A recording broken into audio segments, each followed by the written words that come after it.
Paranormal. Para-X. The views expressed and the opinions given by the individual host and their guests do not necessarily reflect those of Para-X, its affiliates, or its sponsors. May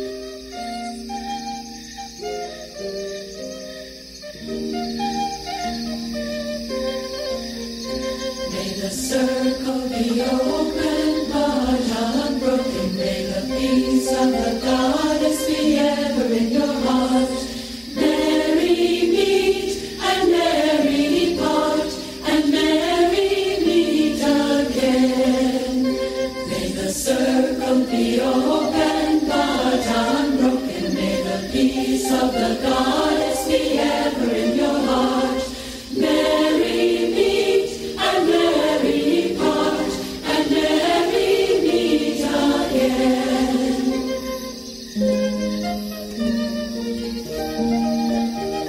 Welcome to Stirring the Cauldron on the Para-X Radio Network. And now, here's your host, Marla Brooks.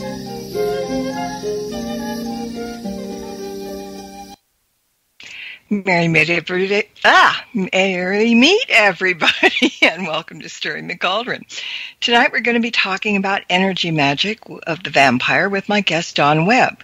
Now, Don joined the Temple of Set in 1989, where he served as a high priest for 6 years, and he also teaches horror writing at UCLA Extension School, and is the author of several books on the left-handed path practice and philosophy, including Overthrowing the Old Gods.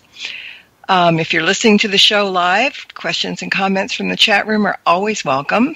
And to be in chat, you can find us at paraxradionetwork.com.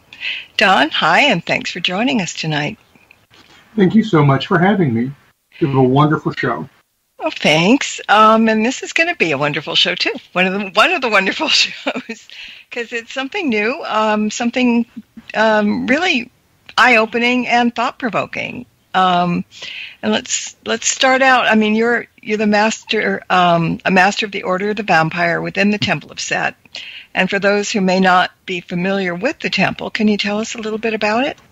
The temple is a left-hand path organization. Now, the left-hand path is the path of non-union. In most religions, the goal is to become one with the Godhead, to return to the divine source, however you may conceive of this. In the left-hand path, the idea is to become an individual, independent, immortal essence who is no doubt a friend of the God, but is not part of the God. The left-hand path is a path of spiritual descent, meaning a lot of our symbols involve reversing the forms of the conventional religion that we came in from. The most common way that people think of the left-hand path in English-speaking countries is Satanism, but that's a very limiting term because that assumes that it just means, oh, we're going to make fun of Christianity. It just means that we can break with conventional systems of thought and belief as we seek our own independence and power. Mm-hmm. Yeah, I was thinking about that too when I was reading about left-handed path, because I know a couple of Satanists, and they're always talking about their left-handed path, and so people might be thinking that they're one and the same, that vampire magic and the church is different than is the same as the Satanists. So glad you cleared it up. I was curious. One thing I want to point out about vampire magic is that anyone, regardless of your spiritual inclination, can do it, and it's very important as you begin to get good at it anyway, to have a very strong sense of what your ethics are. Because if you find that you can do things that the average humans around you can't do, that does promote a lot of ethical questions. Mm-hmm. It would. So vampire magic, kind of in a nutshell, what does it entail? How is it different from other forms of magic? There's a couple of things I want to point out. Number one, although ritual and ceremony can be helpful, and I certainly give some rituals in the book, it is not done usually in a ritual context. It's usually done between one human and other human or humans. It involves drawing in, exchanging energy with other humans. It also means that you should be able to store your energy and make strong and clear decisions about how you use your energy. In many ways, human beings, as I'm sure all of your listeners are aware, we swim in a great sea of energy all the time. And we're aware all the time in all of our experiences whether we're gaining or losing energy. We're even aware that some people, and I'll talk about this later when I talk about psychic vampires, there are people that just draw energy away from us and don't give anything. Vampyric magic begins with becoming aware of energy flow, becoming better at energy flow, and deciding what energies to take in, and, just as importantly, what energies to not take in. Mm-hmm. I also noticed there's some similarities in that some of the deities that you call down and use work, like Bridget and I think Hecate, is the same that most other practices do too. So there is a difference, but there are some similarities, right?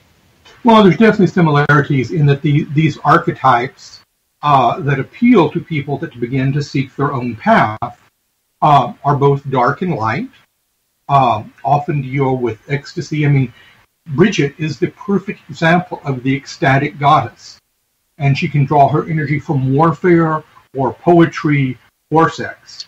Hecate of the Crossroads is a wonderful example because so much of her worship has always come from the danger of nighttime, the going out in a way away from the city when only the moon is your companion and finding the crossroads to invoke her.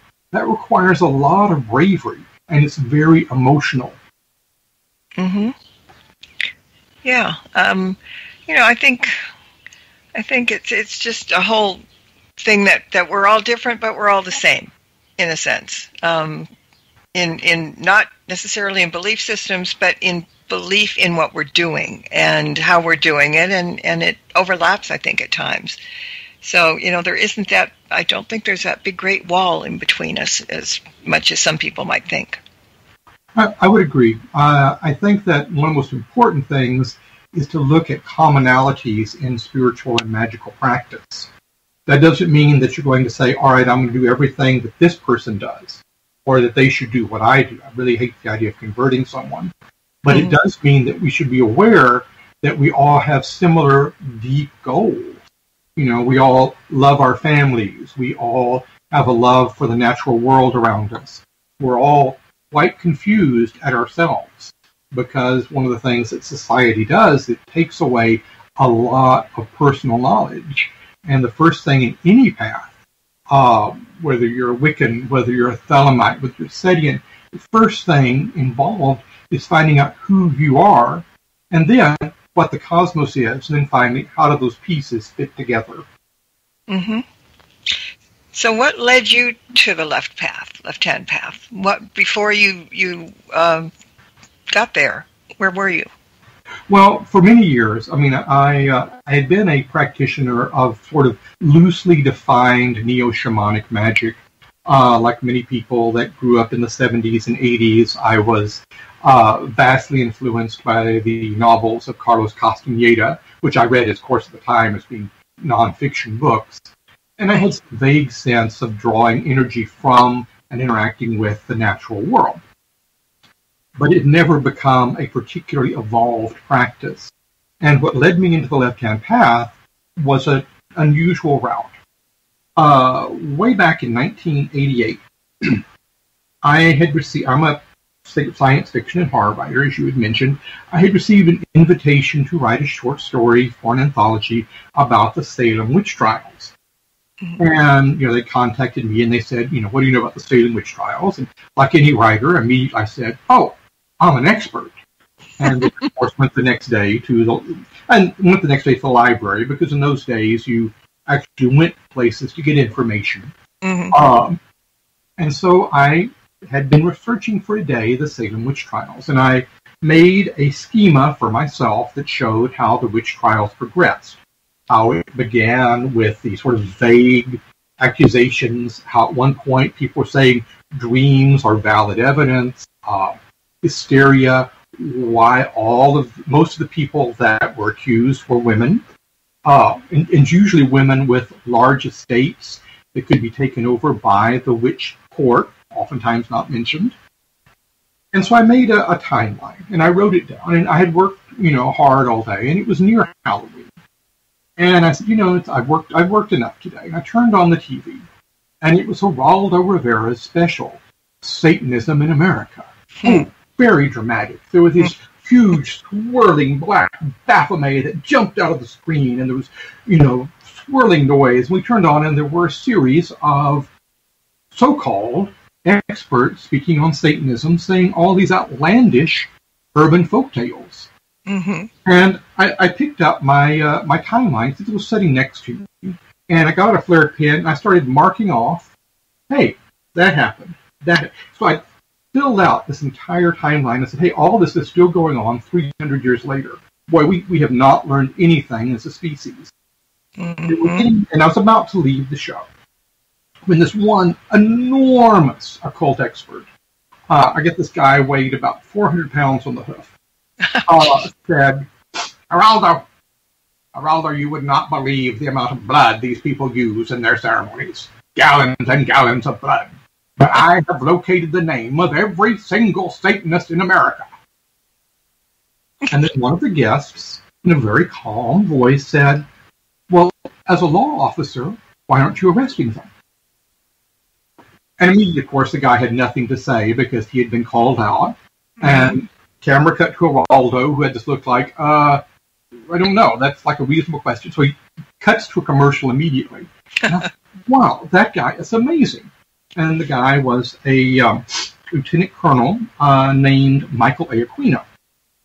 And he was the founder and then high priest of the Temple of Set. The next night, I went to a party with some friends of mine. And at the party, I just said, I've never sent a fan letter to someone on TV. But if I could send a note to that Aquino guy, I would.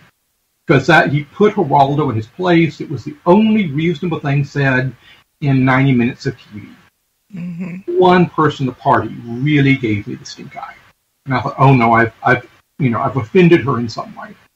At the end of the party, she walks up to me and she says, you're driving me home tonight. And I said, sure, of course. So I figured she was going to tell me, why this was a bad human or the errors of my thinking.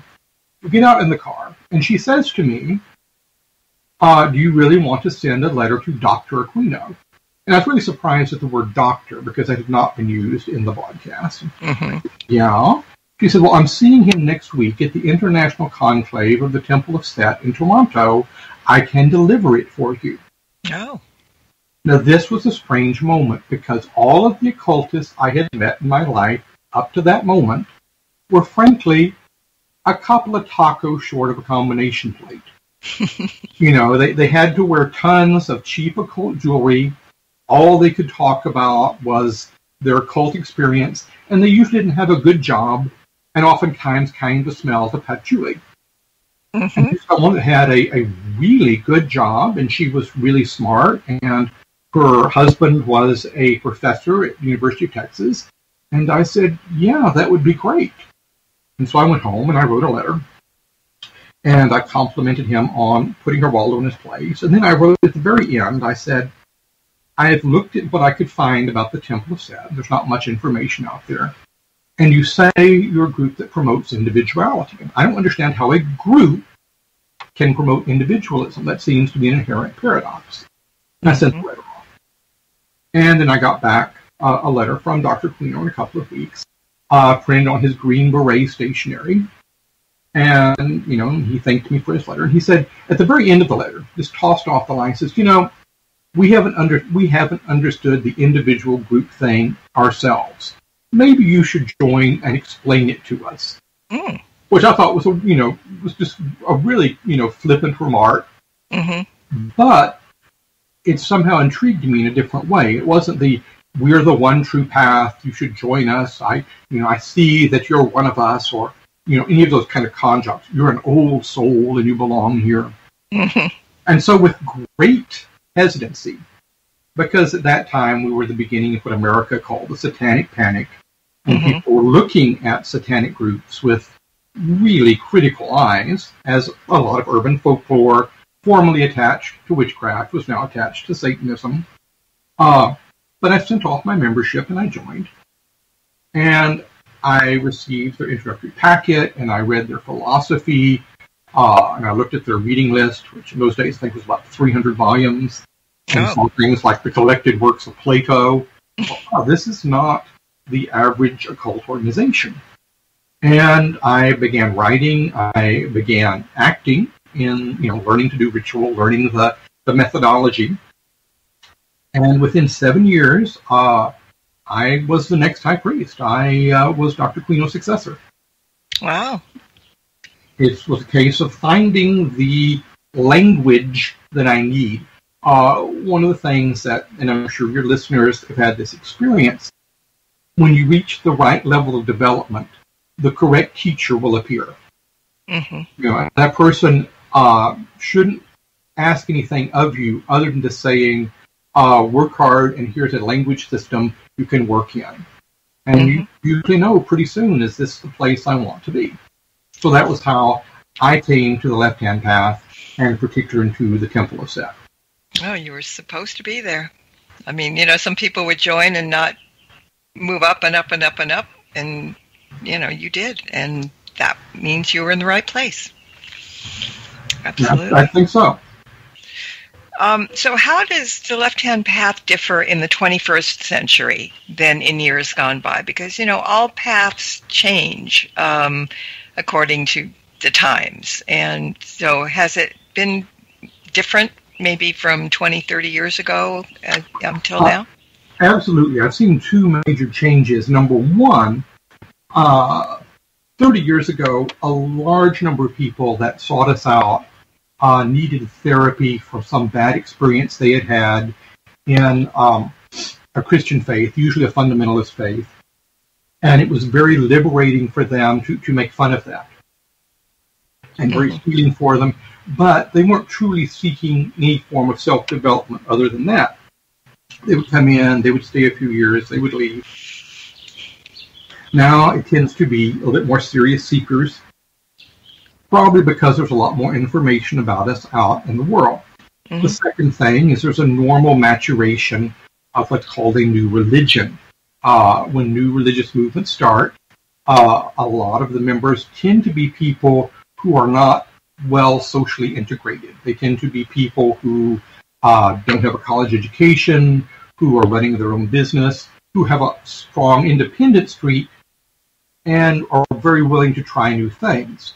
As a new religion develops and people say, hey, this is staying around for a few years and it's continuing to produce quality graduates, then you tend to see more of the people that have more of a social stake involved trying it out. So I think I tend to see fewer people coming in now that are angry 19-year-olds and more people coming in now that are 30-year-old seekers that have tried a few different systems and have some thought under their belt. And personally, I think that's really helped deepen our practice. Yeah, and I think a lot of people, as with, people that want to be a witch, they want it just because they want to walk around with the title on their foreheads. And, they don't care. They don't know. They don't want to learn. It's like thrill seekers almost. Yeah, there's a moment of relief, and that's a good thing. Because anything that breaks you from the hypnosis of society is usually a good thing. But then a lot of people don't have anywhere to go with that.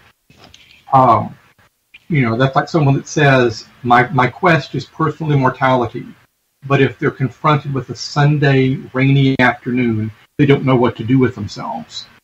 I mean, the worst thing they could get would be thousands of years of consciousness because they can't amuse themselves for hours. Well, people have very short attention spans, too. I mean, one day they're this way and it's like a gnat, you think about one thing and then boom, you go to the next and jumping from back and forth, and it's crazy. I I'm just looking here in the book because you were talking. Somebody asked a question under the frequently asked questions thing, and it kind of proved the point that you were saying. But let me just find it because I don't want to misquote it. Because it was about, people that reading the book, everybody, are you trying to get everybody to come over to the left-hand path and into the church? Okay. Well, absolutely not. In fact, it is fairly difficult to join the Temple of Set. It's about a 2-year process. And I would like to think maybe the smartest, most gifted people who say, wow, everything in that book works for me, might seek us out. But I'm also hoping that these are a lot of technologies that a lot of people can use to just sort of better their lives. Mm-hmm. I really don't want to funnel in members, and we've always kind of kept small numbers purposefully. So we've kind of avoided being a mass movement. Mm-hmm. Yeah, well, your response was God's no, But I was really laughing at your answers for some of these frequently asked questions, because there was the other one about the person said that they were a member of a local vampire group, and their leader was a 500-year-old vampire, and says that all he needed is for them to give him sex, blood, money, attention, and he doesn't teach any of this stuff that you're talking about. And so he asked, why should you do this? And I love your answer. You said, by all means, follow him. He's clearly more advanced than me, 500 years. So, it's good that you have a really good sense of humor with this. And it seems like you have a good tolerance to people that are maybe foolish or just whatever, right? I don't know how to put it politely. There are a lot of people who are so caught up in the romantic notions they have, mm-hmm. Because we all have that at some point. Yeah, we're all young and foolish, and you should keep a certain amount of being young and foolish your whole life. It's just finding the right amount, mm-hmm. and so that they are caught up with. And so, unfortunately, there are people who will say, "Hey, you can project all of your romantic notions on me," because that is a vampiric act. You're accepting their energy, but it's not an ethical act. Mm-hmm. If you're going to lie and say, I am this thing or this thing. And then what's going to happen, of course, to these people, it'll be this terrible moment when they realize, oh my God, I spent 5 years of my life, giving all this energy and maybe money and maybe sexual favors to this person. And so, if you're in any kind of religious group and they're wanting anything that you don't want to give them, particularly sex and money, then that's not a good group. That's a scary thing to be in. Mm-hmm. But unfortunately, there's always a certain degree of predators in any profession. Right. Yes, there are certainly predators in the occult world, but there's predators that are Christian youth ministers too. Mm-hmm. That's just a sad thing about our society. There are a small group of humans, when they discover that they're a little more awake and a little more powerful than other humans, believe that's a license to do whatever they want. Yeah. And that's just becoming a worse human. Maybe more empowered, but definitely a worse human. Mm-hmm. Well, there are a lot of sheep in this world that humans are, and will follow anything that sounds good without thinking first about it. So, anyway, that's a soapbox question, soapbox thing. But let's talk about the book. It's an initiatory guide, and it takes the reader through a 9-month process of initiation by using practices such as guided magical techniques, manifestation methods, experiments to utilize the energy that the reader, learns to gather and store. And, people are eclectic practitioners. They take bits and pieces of other paths to create their own special path. And I think that's a really good thing because, nobody's path is going to be 100% generally, what you want to follow. So it's good to take bits and pieces of it. But you said that while becoming a vampire is far from something that you can just dabble in, because it's a lifestyle, basically, there are bits and pieces and practices that people from other paths should take, right? Absolutely. I mean, I set the book up in 4 parts. And the first part, which I call Vampire Light, is I give people some of the basic techniques, and some of them are quite powerful, and say, here's what this is, go use it. If it works for you, if it is bringing you happiness and enlightenment and better health, or whatever your criteria are, then the second part, which is a rather in-depth initiatory path, that might be for you. I buy before you fly, I guess. But the third part, then, I deal with something that generally isn't talked about in occult manuals, which is, okay, you've become an initiate. What now? Which I, talk about adulting. Like, what does it mean when I've been an initiate for 20 years? And it's not something that I'm doing my first ritual. And the last part of the book is just a collection of resources that I think will be useful for people that are practitioners. So it's almost a miscellany that goes with the first 3 parts. And in reading through it, I mean, it's not just something that you take lightly. And as I said before, it's a lifestyle, but it's an ongoing work. Daily, weekly, monthly, yearly, there's things that must be done. And it's like there's no rest, but it's always to help grow, right? Well, there can be rest. And in fact, if we look at the vampiric archetype, if we look at the vampire that we see in novels and films, they spend a large amount of their time resting, right? They spend, half their time sleeping in a coffin somewhere. And this is an important notice because the vampire is out in an exciting, energetic world half the time, and then half the time their vampiric powers are turned off. And you need to understand how to structure your rest so that it's very secure. Just as in the myth, the vampire will usually have some human servitor that's out there, making sure that the coffin is safe or something. You should have, among your friends, and most importantly, train yourself to take care of yourself when you're at rest. Because you have to balance the excitement of sort of predatory, highly sensuous vampiric life with everyday life. You wouldn't want to be a vampire in your full, enhanced senses when you're dealing with getting your plumbing fixed. Right. Yes, got it. One more quick question before we take the break. We've got a couple of minutes.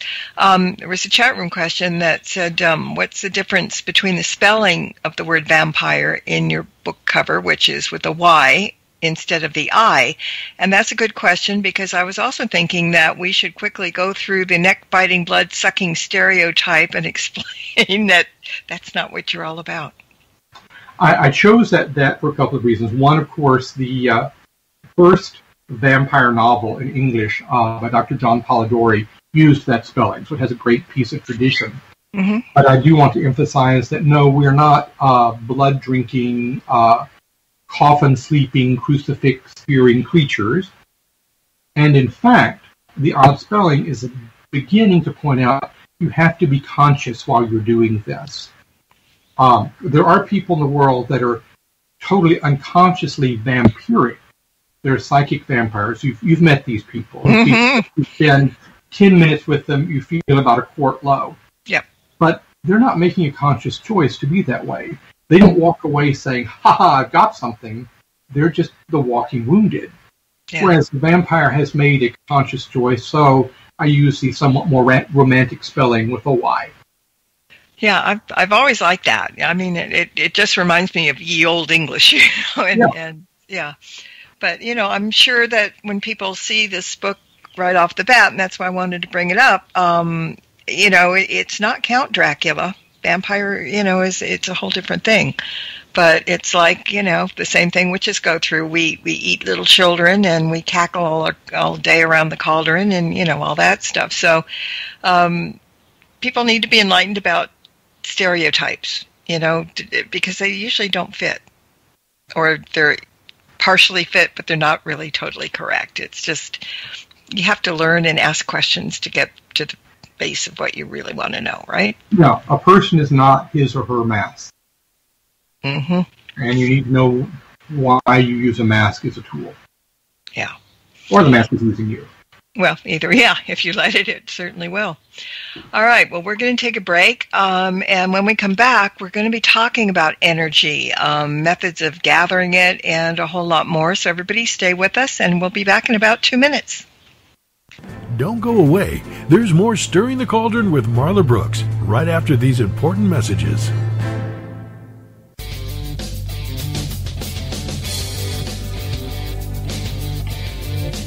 Hi, I'm Kimberly Juarez with Cat Paranormal of Minnesota. Hi, I'm Willow Lehman-Shine, Psychic Medium, Dark Nola Paranormal, New Orleans. And I'm Jerry Ayers with Supernatural Investigators of Minnesota. And together, we are The Calling. Every Wednesday night, 7 p.m. Central Standard Time and 8 p.m. Eastern Standard Time, only on ParaXRadioNetwork.com.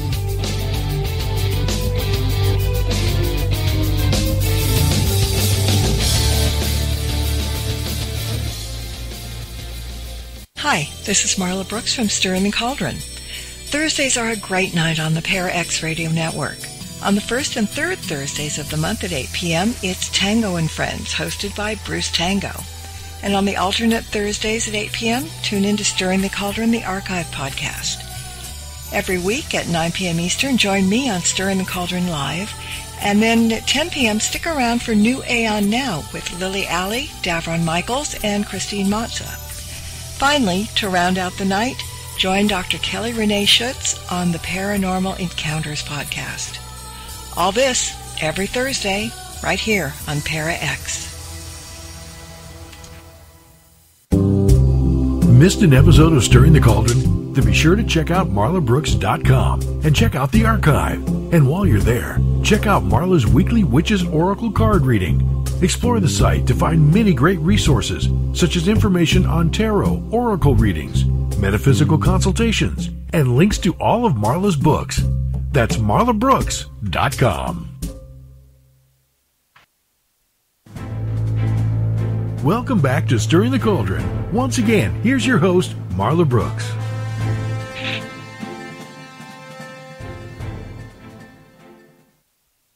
My guest tonight is Don Webb. He's the author of Energy Magic of the Vampyre. So let's jump into the topic of energy and start off with defining energy, because it just isn't the feeling you get when you down a Red Bull or a cup of coffee. There are many different types of energy used in a variety of ways, right? Well, there are many different types of energy. Now, every human, if you were to ask them, do you know what energy is? They'll immediately say yes, because that's one of those things we have this innate knowledge of, but then we don't think a lot about what it is. Now, one thing that I've noticed after years of practice, and I first addressed this years ago in my book, Uncle Seth Knox, Essential Guide to the Left-Hand Path, there are different flavors of energy in a person. There's physical energy, the energy that you may feel if you are having a great diet and you're doing your exercise program, you're eating well. There's energy of an emotional nature that certain circumstances can bring you. Now, sometimes it can be extreme energy, like being sexually attracted to someone, or it can be an energy because you have a big scare. That fills you with a lot of energy. There's intellectual energy. You read something interesting. You work out a difficult problem. There's even spiritual energies that I'm sure your listeners have encountered out in the world or during various rituals. One of the things the vampire can do is they can take in any of these energies and transform them into any of the other categories. So, for example, it is within the scope of vampiric magic to say, man, my health is not good, but I'm reading this really great book and I'm thinking about it, to literally take that intellectual energy and apply it to healing yourself.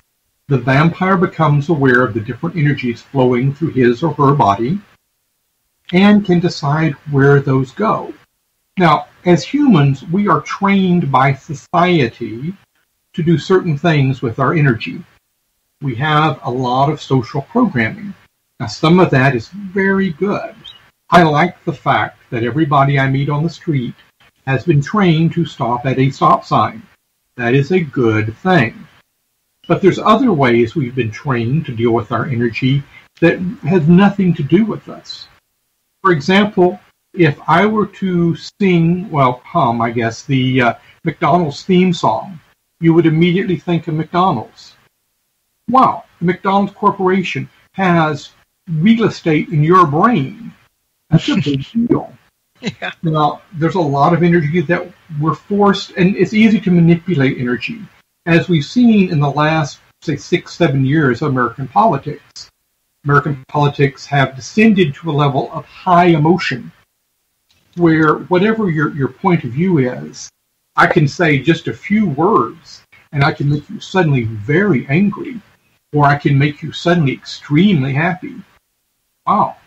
That's programming that we probably didn't volunteer to accept. The vampire becomes very aware of not only how energy flows, but what may be controlling the energy around them. Now, the best way we do this, the gift that is the best part of the book, I give out for free, and I'm even going to give it out tonight, and without buying the book. The best thing you can do every night, sometime before you go to sleep, is just do an energy inventory of the day. What made you feel good, or powerful, or strong, or alert? And what made you feel tired, or hopeless, or depressed? You don't even have to deal with that for a while. Just for a few days, start discovering these things. And the first thing you'll discover is you're engaged in a lot of things that make you feel bad that you don't have to be engaged in. There's really no reason to do that. You'll discover that there's certain places you go that the energy level is always low. Now, that may be for a completely objective, normal reason, like the ionization of the air is bad, or the lighting is terrible. But then, are you having to go there? A lot of things we put in the modern world, like, for example, fluorescent lights, have a known bad effect on the human neural system. But they're cheap, so we keep using them.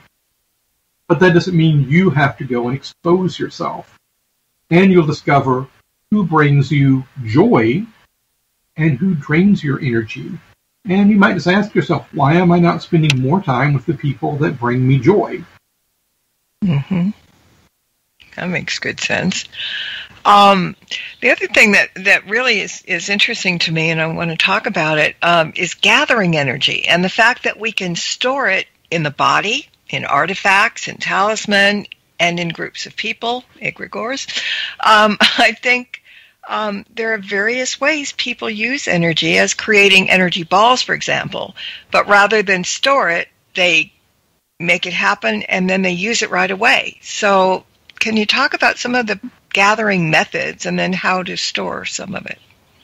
Okay, I'll give you a couple of methods that are really useful. Number one, let's say that you have a physical routine. You run every day, or you practice yoga every day, or you take nature walks. There's going to be a time during your physical routine you feel really strong. You feel the blood pumping through your system. Here's a really simple technique. Close your eyes. Take a few deep, calm breaths, and just tell yourself, I am storing this energy in my body.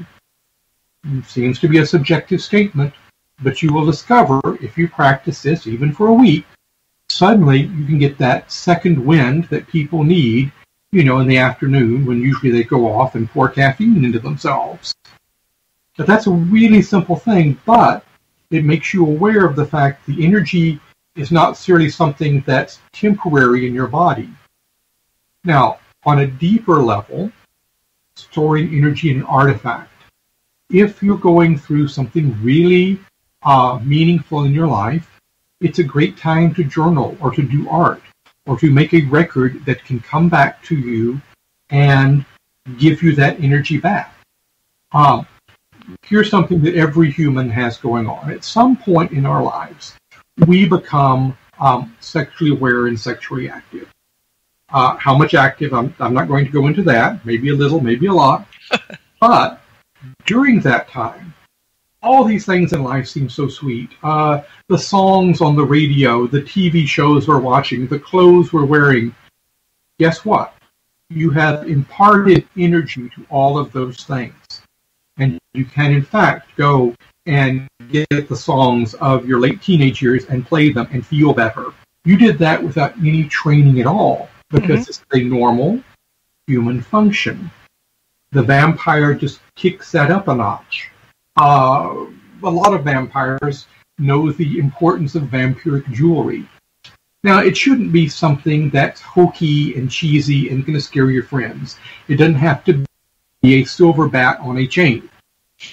But let's say you do have a necklace that you wear when you go clubbing or when you interact with people and you're drawing energy in.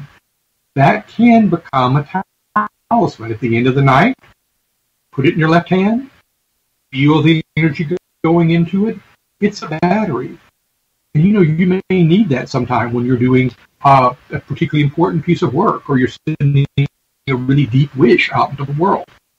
Now, if you associate with other vampires, there can be things where you can create an egregore. You can give a name to your group, and you can willfully say, we're going to feed this group, let's say, every Wednesday, or whatever is mythically resonant for you. And that energy stays there, but I can draw on it when I want to. And in the meantime, it can do things like bring new people to our group, or give us better luck in our jobs, or help us find small things in the world. With any kind of magic like that, early on, test it. See if it's doing something. Don't just simply assume it's there, because you'll get techniques that work better for you. Now, some of the techniques that go into egregore making, I learned because my magic teacher had all of the magical papers of the Fraternitas Saturni, a long-standing German occult organization. So I learned some techniques pretty early on. But you can also find your own techniques. Experimenting is the heart of magic. Magic is an experimental art and an experimental science. Well, I think a lot of people that listen to my show regularly do know about egregores because I had Mark Staffish on, and we did a whole show on them and kind of, introduced them to people.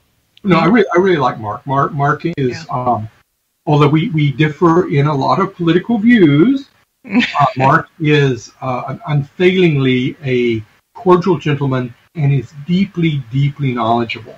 Yes, he is. I also noticed that one of the people listening to the middle of the show that you have there on the network is Lily Alley. Could you say hi to her next time you see her? She is a real sweetheart. I certainly will. She's on right after I am. So, okay.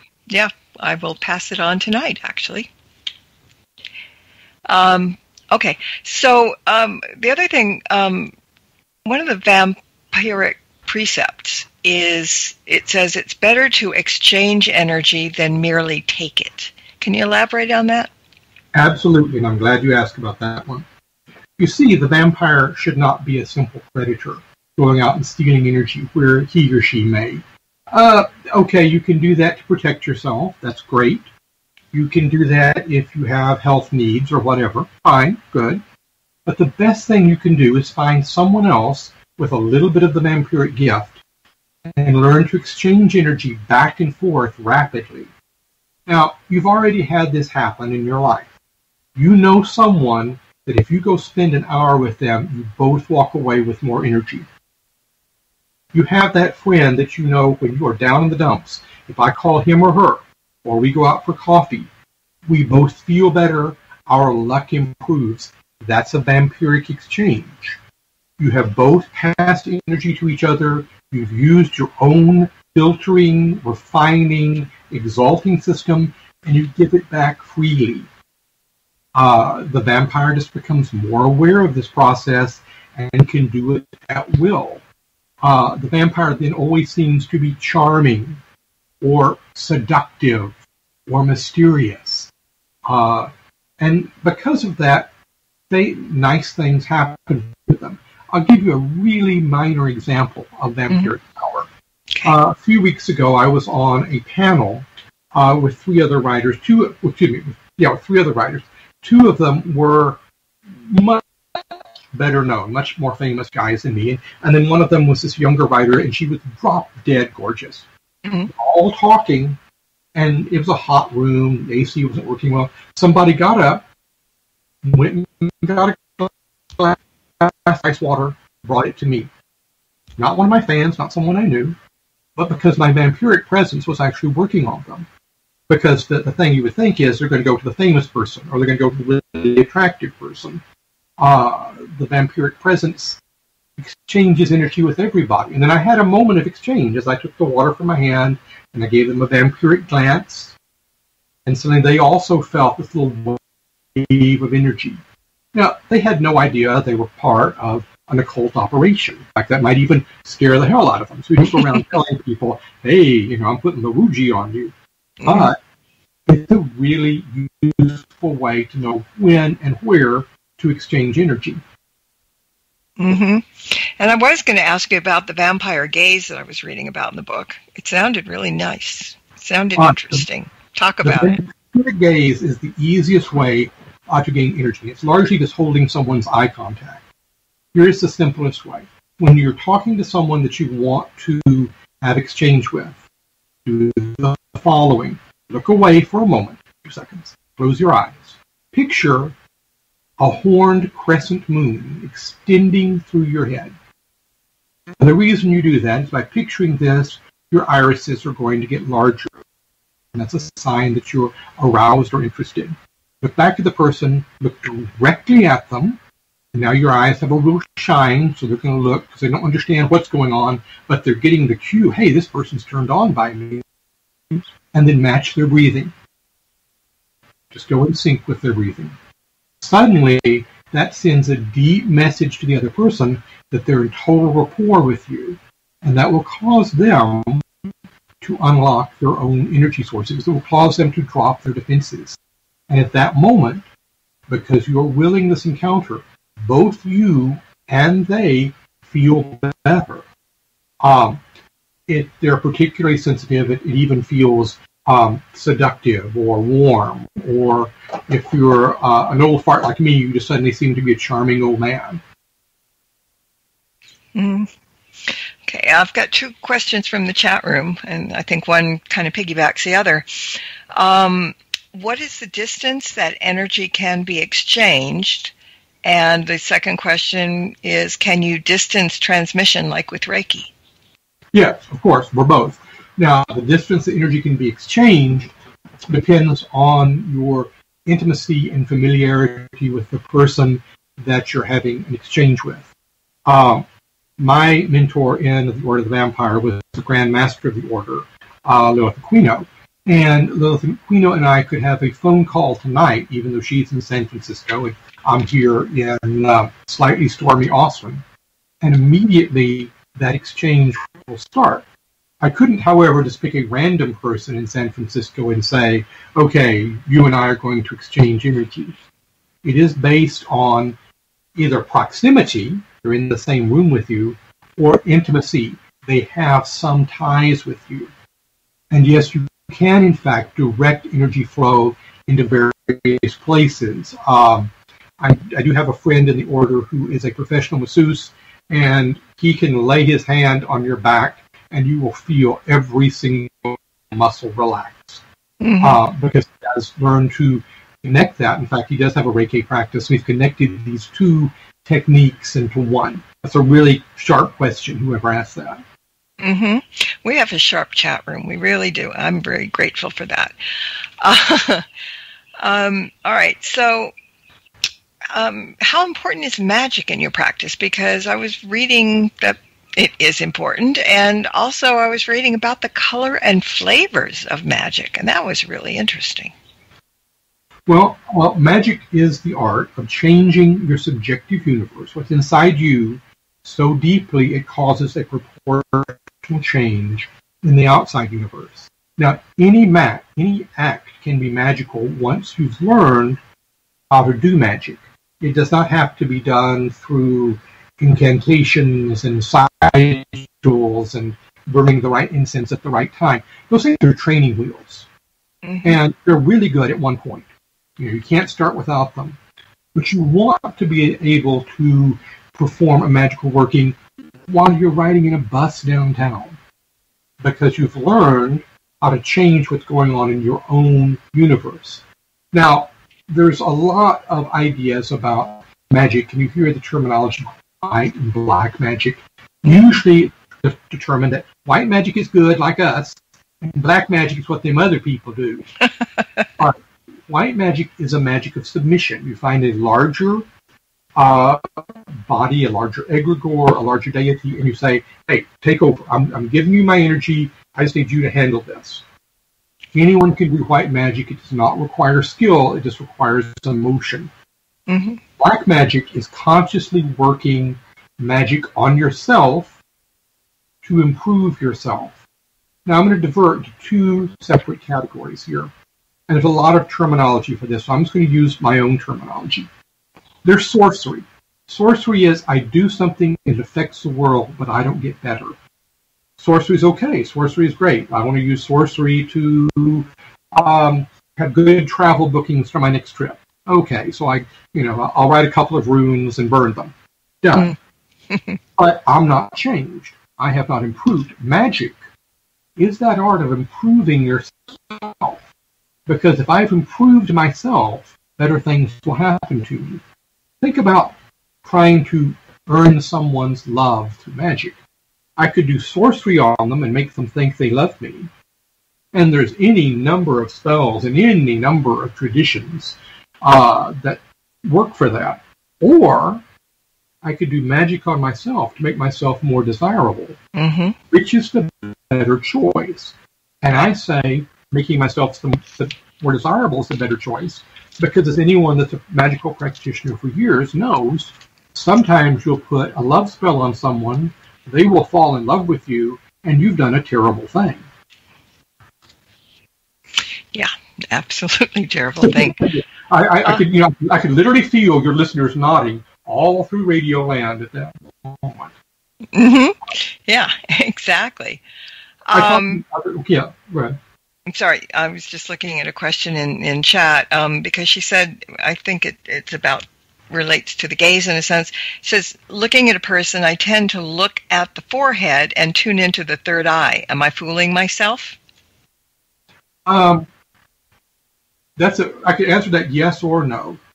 The important thing is you have a model of humans that tells you that the most important area of their body is this area between the two hemispheres of their brain, where the pineal gland is. And we're back when we were three-eyed lizards, about, 90 million years ago. It was pretty important. But the fact you believe this, and most likely they believe this, means, of course, this works. Plus, the vampiric gaze is much stronger because you seem to be looking into them. You're actually directing your attention to the inner person. Now, in that sense, you're not fooling yourself. In the sense of, is that the seat of the soul? Probably not. The energies of ourself is all around. That's the one our civilization and our culture says right now. If you were an ancient Egyptian, let's say you were living in the time of Ramesses II, you would know the seat of the soul is right in the middle of the chest, and the head is pretty useless, which is why when they mummified people, they would take the brain out and throw it away, because they just want to deal with the important parts. Were they more right than us? No, probably not. But as long as it's everyone's belief, then that's very effective. That's true. All right. Now, sometimes I ask an author who should read their book. But today I'm going to ask you who should not read your book, because when a book begins with a warning to the readers, it's not all lollipops and butterflies, right? So who did you write the book for, and who might be better steering clear of it? All right. The book, first off, is written for adults. It's written for someone who, they may not be truly adulted yet, but they are at least legally an adult, because it involves using a lot of practices that can bring up emotions and memories and strong sensations in the body. The book should not be read or utilized by someone who's going through psychological trauma. Magic can be used to heal trauma, and if you're doing that, you probably need to be working with someone who can kind of check you out because they've been there before. Vampyric magic is about getting energy. Pouring energy into a situation does not necessarily make the situation better, it just makes it more energetic. Vampyric magic should be used by someone who has a generally stable life, not a perfectly stable life, and who's beginning to explore what their goals and objectives are. Because magic will get you quicker, vampyric magic will get you to your goals and objectives both more quickly and with a greater sense of, we say, naughty fun getting there. Mm-hmm. Just a quick note, Lily Alley is in the house, and she says she loves you, and you're an awesome man. Thank you. The feelings, although with a different gender pronoun, would be exactly what I would say about her. Okay, good. All right, well, we're really running out of time, so this is a very comprehensive book that we only scratched the surface of. So do you have a website or wherever people can go and find out more about you, the book, and all the rest?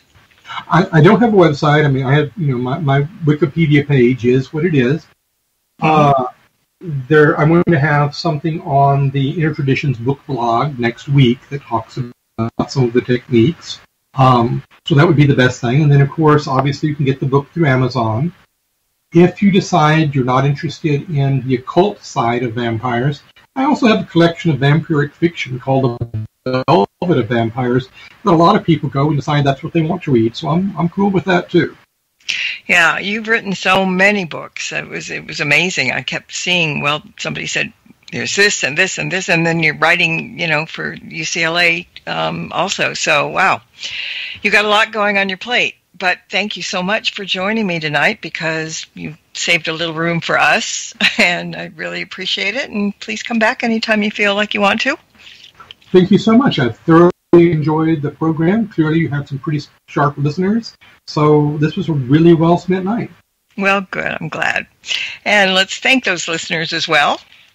And until next time, everybody, blessed be, and merry meet again. Good night. Good night.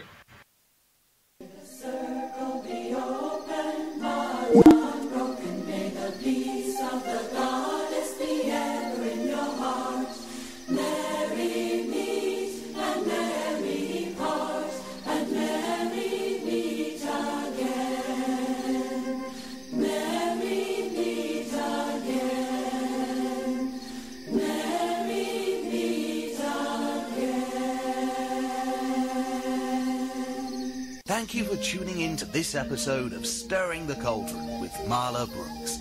Please join us again next week at the same time for another great guest and more cauldron stirring.